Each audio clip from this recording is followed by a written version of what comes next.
হাফিজ সঈদ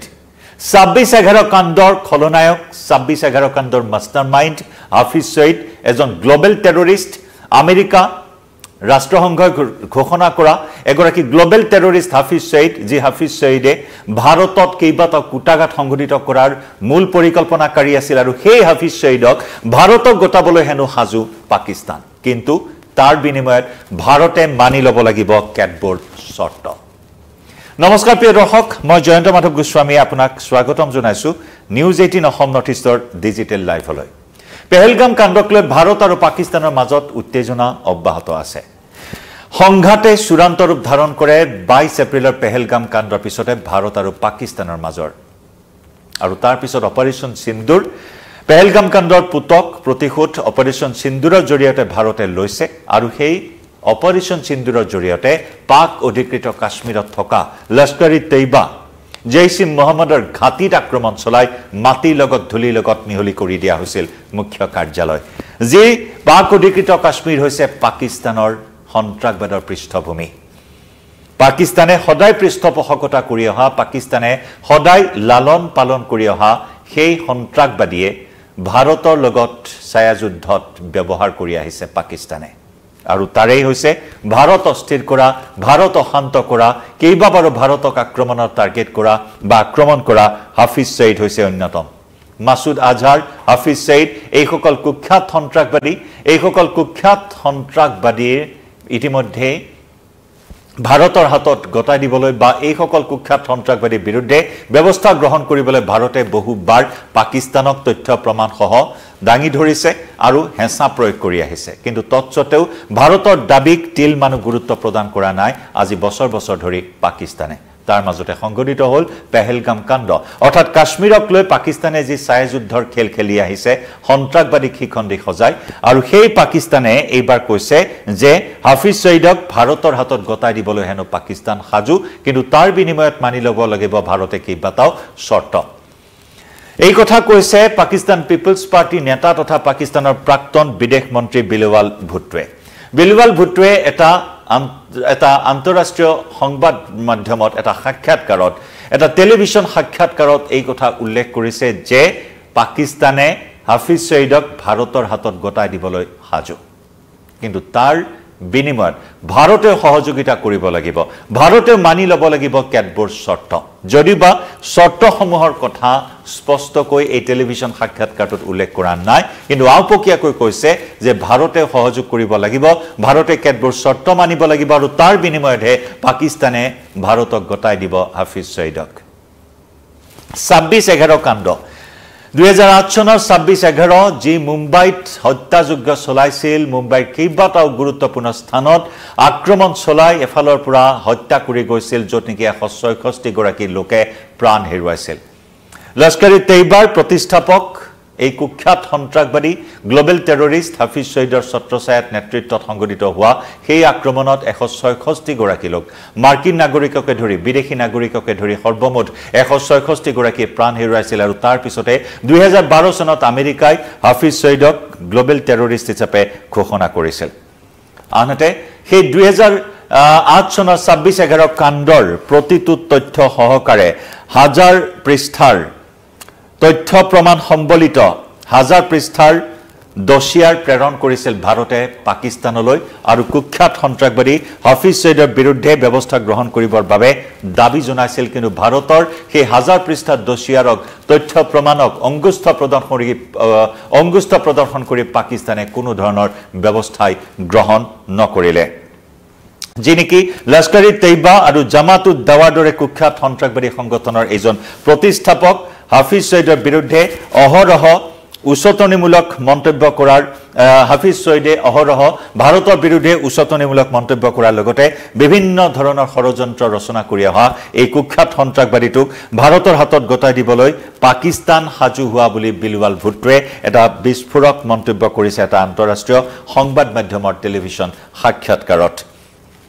প্ৰশ্ন কৰা হৈছিল বিলৱাল ভুট্টোক যে ভাৰত আৰু পাকিস্তানৰ সম্পৰ্ক উন্নত কৰাৰ স্বাৰ্থত যদি পাকিস্তানে হাফিজ সঈদ আৰু মাসুদ আজহাৰৰ দৰে এইসকল কুখ্যাত সন্ত্ৰাসবাদীক ভাৰতৰ হাতত অৰ্পণ কৰিবলগীয়া হয় তেন্তে পাকিস্তানে তেওঁলোকক গতাই দিবনে এই প্ৰশ্ন কৰা হৈছিল বিলৱাল ভুট্টোক প্ৰাক্তন বিদেশ মন্ত্ৰীগৰাকীক কিন্তু বিলৱাল ভুট্টোৱে অতি কৌশলগতভাৱে ক'লে যে পাকিস্তান সদায় সাজু কিন্তু তাৰ বাবে ভাৰতেও সম্পূৰ্ণ সহযোগিতা কৰিব লাগিব এতিয়া চৰ্চা চলিছে শৰ্ত কেনেকুৱা ধৰণৰ কাৰণ ভাৰতে পেহেলগাম কাণ্ডৰ পিছতে কেতবোৰ কূটনৈতিক ষ্ট্ৰাইক কৰিবলৈ সক্ষম হৈছিল পাকিস্তানৰ বিৰুদ্ধে ডিপ্লোমেটিক ষ্ট্ৰাইকৰ জৰিয়তে একিকনি দিছিল পেহেলগাম কাণ্ডৰ পিছত বিশেষকৈ সিন্ধু জলচুক্তি বাতিল কৰি যি সিন্ধু জলচুক্তিৰ ওপৰত পাকিস্তানে 90% নিৰ্ভৰ কৰিব লাগে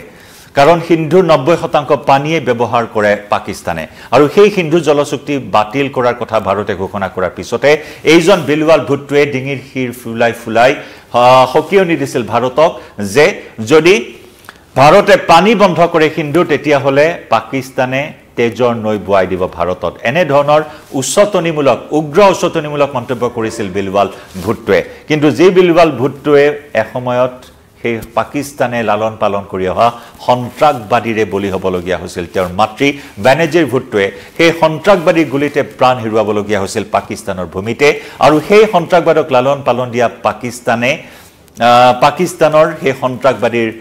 সপক্ষত থিয় হৈ বিলৱাল ভুট্টোৱে তেনেধৰণৰ মন্তব্য কৰিছিল ভাৰতৰ বিৰুদ্ধে কিন্তু আকৌ এবাৰ এই বিলৱাল ভুট্টোক প্ৰশ্ন কৰা হৈছিল সেই টেলিভিছন সাক্ষাৎকাৰটোত যদি ভাৰত আৰু পাকিস্তানৰ মাজৰ সম্পৰ্ক উন্নত কৰিবলগীয়া হয় তেনেস্থলত মাসুদ আজহাৰ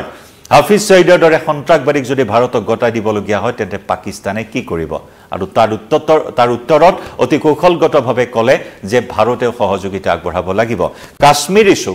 ইছ্যু এটা দীৰ্ঘদিনীয়া ইছ্যু এই কাশ্মীৰ ইছ্যুক লৈ সন্ত্ৰাসবাদৰ জৰিয়তে পাকিস্তানে ছায়াযুদ্ধ খেলি আহিছে আৰু সেই কাশ্মীৰ ইছ্যুক লৈ ইতিমধ্যে মাৰ্কিন ৰাষ্ট্ৰপতি ডোনাল্ড ট্ৰাম্পে যি ধৰণৰ বিতৰ্কিত মন্তব্য কৰিছিল তেতিয়া ভাৰতে স্পষ্ট কৰি দিছিল যে কাশ্মীৰ ইছ্যুক লৈ তৃতীয় পক্ষৰ কাৰো সহযোগিতাৰ প্ৰয়োজন নাই ভাৰতক আলোচনা হ'ব কেৱল পাকিস্তানৰ সৈতে আৰু যে হিন্দু জলচুক্তি বাতিল কৰিছে সেই সন্দৰ্ভত যদি আলোচনাৰ মেজলৈ পাকিস্তান আহে তেতিয়া হলে সন্ত্ৰাসবাদক লৈহে আলোচনা হ'ব কাশ্মীৰ প্ৰাক অধিকৃত কাশ্মীৰক লৈহে আলোচনা হ'ব প্ৰাক অধিকৃত কাশ্মীৰ অতি শীঘ্ৰে ভাৰতে উভতাই লব সেই দাবী ইতিমধ্যে ভাৰতে কৰি আহিছে আত্মবিশ্বাস প্ৰকাশ কৰি আহিছে প্ৰতিৰক্ষা মন্ত্ৰী ৰাজনাথ সিঙে গৃহমন্ত্ৰী অমিত শাহে প্ৰধানমন্ত্ৰী নৰেন্দ্ৰ মোদীয়ে আৰু এইবাৰ পেহেলগাম কাণ্ডৰ পিছত সমগ্ৰ 150 কোটি ভাৰতীয় আশা কৰিছিল যে এয়াই হৈছে সুযোগ ভাৰতে পাক অধিকৃত কাশ্মীৰ পাকিস্তানৰ পৰা পুনৰ উভতাই লবলৈ সক্ষম হ'ব আৰু তেনেদৰে কৌশলগতভাৱে কূটনৈতিকভাৱে ভাৰতে এক বিশেষ অগ্ৰসৰ লাভ কৰিবলৈ সক্ষম হৈছিল সেই দিশত কাৰণ ভাৰতে অপাৰেশন সিন্দুৰৰ জৰিয়তে পাকিস্তানৰ বিৰুদ্ধে যি সামৰিক অভিযান চলাইছিল তাতেই থৰকাচুটি হেৰুৱাই পাকিস্তানে ভাৰতৰ ভৰিত ধৰিবলৈ বাধ্য হৈছিল যুদ্ধবিৰতি বিচাৰি পাকিস্তানৰ ডিজিএমঅয়ে ভাৰতৰ ডিজিএমক ফোন কৰি যুদ্ধবিৰতিৰ প্ৰস্তাৱ আগবঢ়াইছিল আৰু তাৰ পিছতে যুদ্ধবিৰতি হৈছিল আৰু সেই যুদ্ধবিৰতিৰ পিছতো ভাৰতে স্পষ্ট কৰি দিছে আলোচনা হ'ব পাক অধিকৃত কাশ্মীৰক লৈ আলোচনা হ'ব সন্ত্ৰাসবাদক লৈ সিন্ধু জলচুক্তিৰ স্থগিতকৰণৰ ভাৰতৰ যে সিদ্ধান্ত সেই সিদ্ধান্ত অটুট থাকিব অটল থাকিব আৰু তাৰ পিছতে বিলৱাল ভুট্টোই এই কৌশলগতভাৱে মন্তব্য কৰিছে যে ভাৰতে কেতবোৰ শৰ্ত মানি ল'ব লাগিব সেয়া কাশ্মীৰৰ শৰ্ত সমান্তৰালকৈ সিন্ধু জলচুক্তিৰ শৰ্তৰ কথাই হয়তো বুজাব বিচাৰিছে কিন্তু এই মুহূৰ্তত এই বিষয়তে বিশেষ চৰ্চা লাভ কৰিছে যি হাফিজ সঈদ 2026 চনৰ সেই ভয়াবহ মুম্বাই কাণ্ডৰ খলনায়ক একেদৰে মাসুদ আজহাৰ যি 1994 চনত ভাৰতত গ্ৰেপ্তাৰ হৈছিল জম্মু কাশ্মীৰত শ্ৰীনগৰত গ্ৰেপ্তাৰ হৈছিল 1994 চনৰ পৰা 98-99 চন পৰ্যন্ত ভাৰতত কাৰাবন্দী হৈ থকা সেই মাসুদ আজহাৰক কান্দাহাৰ বিমান হাইজেকৰ ঘটনাৰ পিছতে মুকলাই নিছিল আৰু তাৰ পিছতে পাকিস্তানৰ ভূমিত গৈ এই সকল কুখ্যাত সন্ত্ৰাসবাদীয়ে ভাৰতক অস্থিৰ কৰাৰ ভাৰতক বিভিন্ন প্ৰকাৰেৰে ভাবুকি দিয়াৰ চেষ্টা চলাই অহা এই সকল সন্ত্ৰাসবাদীক ভাৰতৰ হাতত গতাই দিয়া হ'ব নে নাই সেই বিষয়ে প্ৰশ্ন কৰা হৈছিল বিশেষকৈ হাফিজ সঈদ শেহতীয়াকৈ যি পাক অধিকৃত কাশ্মীৰত অপাৰেশন সিন্দুৰৰ জৰিয়তে আক্ৰমণ চলোৱা হৈছিল প্ৰত্যাক্ৰমণ চলোৱা হৈছিল পেহেলগাম কাণ্ডৰ প্ৰতিশোধ লোৱা হৈছিল তেতিয়াও হাফিজ সঈদ মাসুদ আজহাৰৰ দৰে এই সকল কুখ্যাত সন্ত্ৰাসবাদীক পাকিস্তান চৰকাৰে পাকিস্তান সেনাই সম্পূৰ্ণ সুৰক্ষা প্ৰদান কৰাৰ দৰে খবৰো পোহৰলৈ আহিছিল